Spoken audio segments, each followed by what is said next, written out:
Salut tout le monde, aujourd'hui je vais vous expliquer comment résoudre le problème de décharge de la batterie dans iOS 26. Si vous utilisez un iPhone ou un iPad et que vous rencontrez des problèmes de décharge de la batterie.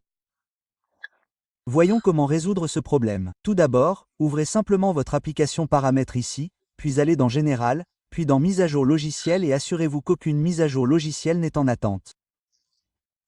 Si vous trouvez une mise à jour en attente, essayez de mettre à jour votre logiciel, car les mises à jour logicielles en attente peuvent poser problème avec votre batterie. Vous devez donc mettre à jour le logiciel. Ensuite, allez à nouveau dans l'option Paramètres. Allez dans l'option Batterie ici. Et à partir de là, vous pouvez facilement vérifier l'état de votre batterie.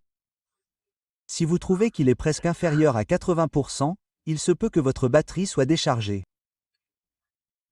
Vous devez remplacer votre batterie pour une meilleure autonomie. Et après cela, vous pouvez accéder au mode d'alimentation ici. Vous pouvez activer le mode faible consommation si vous trouvez que votre batterie se décharge plus rapidement. Cela vous aidera à ne pas la décharger plus vite. Et après cela, vous pouvez également réduire vos mouvements. Ouvrez donc ces paramètres d'accessibilité ici. Ensuite, allez dans Mouvement, et vous trouverez l'option Réduire le mouvement. Il vous suffit de l'activer ici. Et après cela, cela réduira le mouvement sur votre iPhone. Cela vous aidera donc à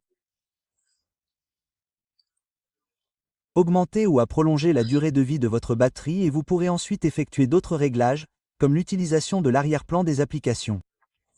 Il vous suffit donc de sélectionner l'option d'actualisation de l'application en arrière-plan ici, puis de la désactiver comme je l'ai déjà désactivée. Appuyez simplement dessus et désactivez-la ici. Une fois que vous l'avez désactivée, il vous suffit de revenir en arrière et après cela, si vous rencontrez toujours le même problème. Vous devez donc d'abord essayer de changer votre batterie si vous avez une vieille batterie. Vous devez donc essayer de changer votre batterie et après cela, vous devez réinitialiser votre iPhone si vous rencontrez toujours le même problème.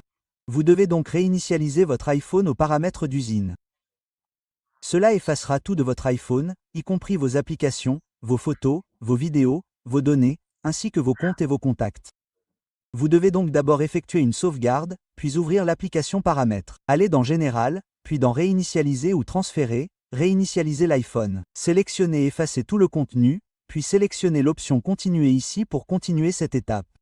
Cela libérera tout de votre iPhone. Cela vous aidera à améliorer l'autonomie de la batterie de votre iPhone si vous avez une batterie plus récente. De cette façon, vous pourrez facilement résoudre votre problème. Merci beaucoup d'avoir regardé la vidéo. À la prochaine vidéo, au revoir.